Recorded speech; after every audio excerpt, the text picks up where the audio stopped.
Hello student, welcome to my online classes. उम्मीद है आप सब लोग अच्छे होंगे। तो आज हम पढ़ने वाले हैं कुछ HTML के आगे के टैग्स। तो पिछली क्लास में देखिए हमने टैग्स पढ़े थे, अंडरलाइन टैग और कौन से टैग पढ़े थे? अंडरलाइन टैग पढ़ा था। फिर इससे बाद में हमने इटैलिक पढ़ा था। इससे पहले पैराग्राफ टैग। ये सारे टैग हम पढ़ चुके हैं। अब आज हम पढ़ने वाले हैं बोल्ड टैग। तो बोल्ड टैग देखिए क्या होता है, इसकी ये डेफिनेशन है लिखी हुई, ठीक है। अगर आपको मेरे सारे टैग्स की डेफिनेशन लिखनी है तो आप इसको पॉज करके वीडियो को और इसके नोट्स प्रिपेयर कर सकते हैं। अब देखिए बोल्ड टैग क्या होता है। HTML में the bold tag is used to make the text bold so that it stands out from normal text।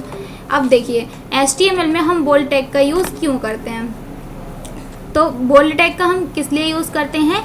जो नॉर्मल टेक्स्ट है हमारा उसको थोड़ा बोल्ड करने की फॉर्म में, या फिर हम उसको कुछ क्या कहते हैं, हाईलाइट कर रहे हैं। अगर देखो it is used to highlight important words. अगर हम कुछ भी हाईलाइट करना चाहते हैं तो हम उसको बोल्ड कर सकते हैं नॉर्मली, यानी थोड़ा मोटा करके लिखना। नॉर्मली टेक्स्ट को थोड़ा मोटा करके लिखना तो बोल्ड टेक्स्ट हो जाएगा। अब ये देखिए बोल्ड टैग को हम ओपन करेंगे और जो भी हमें अपना टेक्स्ट है उसको हमें क्या करना है, बोल्ड करना है। तो वो हम उसके बीच में लिखेंगे और उसके बाद में हम क्या कर देंगे, उसको क्लोज कर देंगे। अब इसको एक एग्जाम्पल के थ्रू करके देखते हैं। तो अब हम आ जाते हैं अपने नोटपैड पर। विंडो के साथ में R प्रेस करेंगे और यहाँ पर हम लिखेंगे नोटपैड। नोटपैड पे हम अपना पूरा कोड लिखेंगे। अब ये नोटपैड हमारा खुल चुका है। इसमें हम अपना बेसिक स्ट्रक्चर लिखते हैं। HTML को ओपन कर लेंगे और HTML को क्या करेंगे, क्लोज करेंगे। ये हो गया हमारा। अब इसके अंदर हम लेकर आएंगे अपना हेड टैग और उसके बाद लेकर आएंगे हम अपना हेड टैग को क्लोज करेंगे। इसके बाद आता है हमारा बॉडी टैग और बॉडी टैग को हम कर देंगे क्लोज। ये हो गया हमारा बेसिक स्ट्रक्चर। अब आज क्या पढ़ने वाले हैं हम, बोल्ड टैग। तो हम उसको टाइटल में डालेंगे बोल्ड टैग। टाइटल ओपन और टाइटल क्लोज, और यहाँ बीच में लिखेंगे हम अपना टाइटल। क्या पढ़ने वाले हैं आज हम, बोल्ड टैग। तो हम लिखेंगे यहाँ बोल्ड टैग। अब आ जाते हैं हम अपनी बॉडी के अंदर और बॉडी में हमें लगाना है बोल्ड टैग का। अभी हम नॉर्मली टेक्स्ट लिखते हैं पहले। This is a bold tag, ठीक है। अब इसको करा लेंगे हम सेव कराने के लिए हम बोल्ड टैग से ही सेव करा देते हैं। bold.html इसकी एक्सटेंशन होती है और इसको हम करा लेंगे सेव एज टाइप से। ऑल फाइल्स में क्लिक करेंगे और यहाँ पर डेस्कटॉप को सेलेक्ट करेंगे और यहाँ से हम इसको सेव करा लेंगे। ये हो चुकी है हमारी फाइल सेव। अब हम आते हैं अपने डेस्कटॉप पर बोल्ड नाम से ही आ रही हमारी फाइल। इसको क्लिक करके ओपन करेंगे तो देखिए अभी हमारा टेक्स्ट नॉर्मली ऐसा ही लिख कर आ रहा है। ये ना तो बड़ा है ना छोटा है, नॉर्मली हमारा टेक्स्ट है। इसको मैंने जूम कर लिया। अब this is a bold tag ही नॉर्मली टेक्स्ट लिख के आ रहा है। अब मुझे बोल्ड को ही बोल्ड करना है, यानी थोड़ा मोटा करना है। तो हम आते हैं अपनी नोटपैड की विंडो पर। अब मुझे क्या करना है, बोल्ड करना है। तो मैं बोल्ड को ही बोल्ड कर दे रही हूँ। यहाँ लगाएंगे हम बी टैग, ओपन कर लिया और जितना भी हमें लेना है टेक्स्ट तो उतना लेकर उसको हम बोल्ड टैग को कर देंगे क्लोज। अब ये जो बोल्ड लिख कर आ रहा है ये हमारा मोटा होकर आएगा। इसको हम करा लेते हैं सेव और आते हैं अपनी विंडो पर, उसके ओपेरा की विंडो पर। उसके बाद में हम इसको रिफ्रेश कराएंगे। अभी देखिए बोल्ड टैग बोल्ड नहीं हुआ है, लेकिन जैसे ही हम कंट्रोल के साथ R प्रेस करेंगे तो यहाँ पर हमारा बोल्ड जो लिखा हुआ था वो कैसा हो गया, बोल्ड होकर आ गया। ये देखिए अभी नॉर्मली टेक्स्ट ये है लिखा हुआ और बोल्ड किया हमने तो इस तरीके से आएगा, ठीक है। तो ये हो गया हमारा bold tag complete. I hope कि आप सब लोगों को बोल्ड टैग समझ में आया होगा। अब आते हैं हम अपने नेक्स्ट टैग पर। अब आता है हमारा ब्रेक टैग। तो ब्रेक टैग देखिए कहाँ यूज़ करते हैं। ब्रेक हमारा दो तरीके से ओपन हो जा मतलब दो तरीके से हम इसको कर सकते हैं। एक तो अगर हम पैराग्राफ, मैंने समझाया था, पैराग्राफ टू पैराग्राफ लिख रहे हैं तो वो खुद ब खुद बाय डिफ़ॉल्ट क्या करता है, हमारा पैराग्राफ को ब्रेक कर देता है। हमें उसमें कोई भी ब्रेक टैग लगाने की ज़रूरत नहीं पड़ती। लेकिन अगर कभी भी हमें लाइन को ब्रेक करने की ज़रूरत पड़ रही है तो हम वहाँ पर क्या लगाएंगे, ब्रेक टैग लगाएंगे। इसकी डेफिनेशन देख लीजिए। The break tag is use to break a line and move the text to the next line. तो इसका क्या मतलब हुआ, हम ब्रेक टैग कहाँ यूज़ करेंगे, लाइन को ब्रेक करने के लिए, और या फिर हम क्या करेंगे, नेक्स्ट लाइन पर मूव करने के लिए, यानी नेक्स्ट लाइन पर जाने के लिए। तो ये हो गया हमारा ब्रेक टैग। अब इसका एग्जाम्पल देख लेते हैं। HTML बेसिक स्ट्रक्चर हमने लिखा है और पैराग्राफ में हमने हेलो स्टूडेंट लिखा।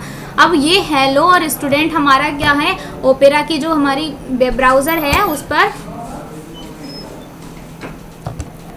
वेब ब्राउज़र की विंडो पे हमारा ये जो है ना हेलो स्टूडेंट, ये नॉर्मली ऐसे ही लिख कर आएगा, कोई लाइन ब्रेक नहीं होगी। लेकिन जैसे ही हम ब्रेक टैग लगा देंगे तो हेलो हमारा एक लाइन में आएगा और स्टूडेंट हमारा नेक्स्ट लाइन में आएगा। तो इसको हम एक एग्जांपल के थ्रू करते हैं। हम आते हैं अपने नोटपैड पर और यहाँ से एक और टैब ओपन कर लेते हैं। बेसिक स्ट्रक्चर लिख लेंगे, यहाँ पर भी HTML को ओपन करेंगे और HTML को क्या करेंगे, क्लोज करेंगे। इसके अंदर आएंगे, हेड लगाएंगे,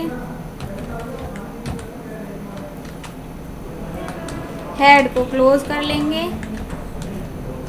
फिर इसके अंदर आते हैं, बॉडी ओपन, और यहाँ से आएंगे हम बॉडी को क्लोज कर देंगे। बॉडी क्लोज होने के बाद आते हैं हम टाइटल बनाते हैं। तो टाइटल बना लेंगे, टाइटल को ओपन कर लिया और टाइटल को क्लोज करेंगे। ये हो गया ओपन और क्लोज हमारा। अब हम पढ़ने वाले हैं कौन सा टैग, ब्रेक टैग। तो हम यहाँ पर लिखेंगे BR ब्रेक टैग, ठीक है, BR टैग। बॉडी में आते हैं। अभी नॉर्मली हम पैराग्राफ टैग में क्या लिखेंगे, पैराग्राफ ओपन किया, पैराग्राफ क्लोज किया, और यहाँ हम पैराग्राफ में क्या लिखने वाले हैं अभी, हेलो स्टूडेंट, ठीक है। ये मैंने लिख दिया।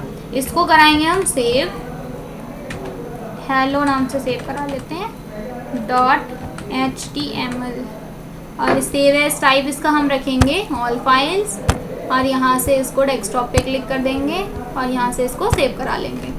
सेव कराने के बाद हम जाते हैं अपने डेस्कटॉप की विंडो पर और इसको यहाँ से कर लेंगे ओपन। अब देखिए, अब ये जो है ना हेलो और स्टूडेंट एक ही लाइन में लिख कर आ रहा है। अब हमें क्या नीड है कि हमें क्या नीड होगी कि हमें हेलो तो एक लाइन में चाहिए और स्टूडेंट नेक्स्ट लाइन में चाहिए। अब या तो हम इसको पैराग्राफ टैग में अलग अलग रख दें, लेकिन हमें क्या करना है, हमें लाइन ब्रेक करनी है, हमें पैराग्राफ ब्रेक नहीं करना है। तो लाइन ब्रेक करने के लिए हम अपना यूज़ करेंगे किसका, ब्रेक टैग का। अब मैं हेलो के बाद में मुझे ब्रेक चाहिए तो मैं हेलो के बाद ब्रेक लगाऊंगी, तो BR टैग यहाँ पर हम लगा देंगे। अब इसका ना तो कोई ओपनिंग टैग होता है और ना ही क्लोजिंग टैग होता है, तो सिंपली आप ऐसे भी लगा सकते हो या फिर इस तरीके से भी लगा सकते हो। ये इसको हम क्या बोलते हैं, सेल्फ क्लोजिंग टैग भी बोलते हैं। तो BR टैग को अगर आप सिंपली ऐसे लगा रहे हो तो भी दिक्कत नहीं है और ऐसे लगा रहे हो तो भी कोई दिक्कत नहीं है। तो ये हमारा ब्रेक टैग लग गया। अब इसको हम कराते हैं सेव और जाते हैं ओपेरा की विंडो पर। अब यहाँ से इसको कराते हैं हम रिफ्रेश, कंट्रोल के साथ R प्रेस करेंगे। देखिए अब हमारा क्या हुआ, हेलो तो हमारा एक लाइन में है और स्टूडेंट हमारा अलग लाइन में, तो ये क्या हुआ, हमारा लाइन ब्रेक हुआ, ठीक है। तो या इस तरीके से हम अपनी काफ़ी सारी अगर लाइंस हैं, अगर ज़्यादा हमें पैराग्राफ चाहिए, अगर पैराग्राफ में हम बीच में कहीं पर लगा रहे हैं ब्रेक टैग, तो वहाँ से हमारी लाइन ऑटोमेटिक क्या हो जाएगी, ब्रेक हो जाएगी। तो इस तरीके से हम अपने ब्रेक टैग का यूज़ कर सकते हैं। अब इसके बाद में चलते हैं हम नेक्स्ट टैग पर। इसके बाद आता है हमारा सबस्क्रिप्ट टैग। सबस्क्रिप्ट टैग देखिए क्या होता है, it is mainly use to chemical formulas. अब सबस्क्रिप्ट टैग का हम यूज़ सबसे ज़्यादा कहाँ पर करेंगे, केमिस्ट्री के फॉर्मूले लिखने में। एक तो ये हो गया। लेकिन अगर एक डेफिनेशन इसकी ये भी हो सकती है कि अगर हमें किसी भी वर्ड का या फिर किसी भी नंबर का क्या बनाना है, बेस बनाना है। फिर से बोल देती हूँ मैं, किसी भी वर्ड का या किसी भी टेक्स्ट का हमें क्या बनाना है, बेस बनाना है। तो उसके लिए हम सबस्क्रिप्ट का यूज़ करेंगे। और कहाँ यूज़ होता है ये हमारा, केमिकल फार्मूला लिखने में। ठीक है, यहाँ पर कुछ मैंने एग्जाम्पल लिख रखे हैं, जैसे कि H2O है हमारा, तो ये नंबर है हमारा 2, ये किस में है, हमारे H के बेस में है। ठीक है, CO2 है तो 2 यहाँ पर जो है वो हमारा नंबर जो है वो बेस में। ये हो गया। अब इसका सिंटेक्स देख लेते हैं। मान लीजिए हम पानी का जो हमारा फॉर्मूला होता है H2O, तो उसको हमें लिखना है। ठीक है, तो हमें 2 को बेस बनाना है, तो जो 2 है वो हमारा सबस्क्रिप्ट के बीच में आना चाहिए। तो H नॉर्मली हम ऐसे ही लिख लेंगे, फिर सबस्क्रिप्ट टैग को ओपन करेंगे, उसके बाद सबस्क्रिप्ट टैग को क्लोज करेंगे। अब जो भी हमें सबस्क्रिप्ट में लगाना है, चाहे वो नंबर हो या फिर हमारा कोई टेक्स्ट हो, उसको हम क्या लिखेंगे, बीच में लिख देंगे। और लास्ट में अगर हमें कुछ भी प्रिंट कराना होगा तो वो करा लेंगे। तो इस तरीके से ये हमारा सिंटेक्स बन के रेडी हो जाता है। अब इसका एक एग्जाम्पल मैं करके दिखाती हूँ। आते हैं नोटपैड की विंडो पर। यहाँ से मैं पैराग्राफ टैग हटा के डायरेक्टली यहीं पर एडिट कर देती हूँ। और यहाँ से ब्रेक टैग हटा के हम कर देंगे इसको सबस्क्रिप्ट टैग, सबस्क्रिप्ट टैग। ठीक है, बॉडी में आते हैं यहाँ पर और यहाँ लगाते हैं हम वाटर फॉर्मूला। यहाँ लिखेंगे वाटर फॉर्मूला, ये लिख गया। इक्वल का साइन लगाएंगे। अब इसका फॉर्मूला लिखना है हमें, तो H लिखेंगे और 2 लिखना है हमें। ठीक है, 2 और क्या होता है O, लेकिन 2 अभी इसके हम 2 हमारा H के और O के बिल्कुल सेपरेटली बीच में आ रहा है, लेकिन 2 को हमें क्या करना है, बेस बनाना है।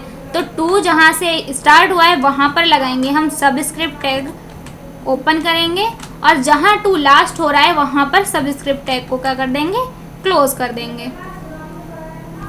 सबस्क्रिप्ट टैग को यहाँ कर देंगे हम क्लोज। तो जो 2 है हमारा वो सबस्क्रिप्ट टैग के बीच में आ गया। ठीक है, अब इसको करा लेते हैं हम सेव और आते हैं अपने ओपेरा की विंडो पर और यहाँ से इसको करा लेंगे रिफ्रेश। ठीक है, तो देखो ये 2 जो है हमारा कहाँ आया, बीच में आ गया, यानी बेस बन के आ गया। ठीक है, वाटर फार्मूला। एक फार्मूला और लिख के दिखाती हूँ। इसको हम यहाँ पर पैराग्राफ में लिख लेते हैं, क्योंकि हमें क्या करना है, या तो हम लाइन भी ब्रेक कर सकते हैं, पैराग्राफ भी ब्रेक कर सकते हैं। देखिए मैं करके दिखाती हूँ, पहले करती हूँ उसकी। ऑक्सीजन का फॉर्मूला लिखना है या कार्बन डाइऑक्साइड का लिखना है, तो वैसे लिख सकते हैं हम ऑक्सीजन फॉर्मूला।